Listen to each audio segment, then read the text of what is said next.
ắt cho toàn ắt thở anh hiền lên lên lên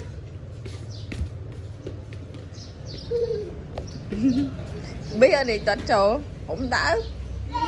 anh à.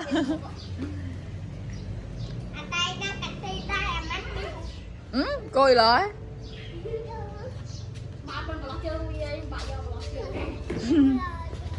lên con lên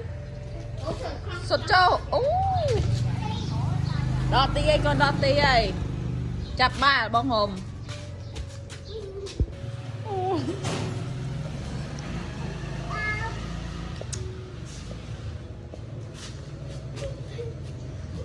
ra mình bán bị bông hồng lướt trời vậy tôi chào ai không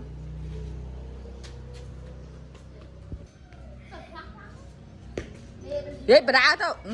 thì ở trên bà đã à trời hôm đó chơi gôn luôn này hả bạn ôi tọt đòn à thế cứ chơi về nhẹ cái tiền cái lá con nè anh ăn con tụi nó chia ạ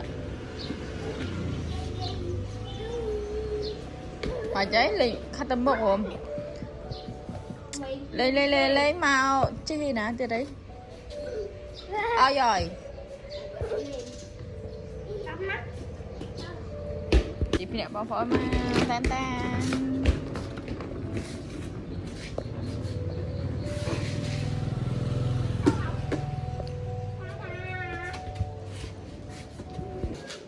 hello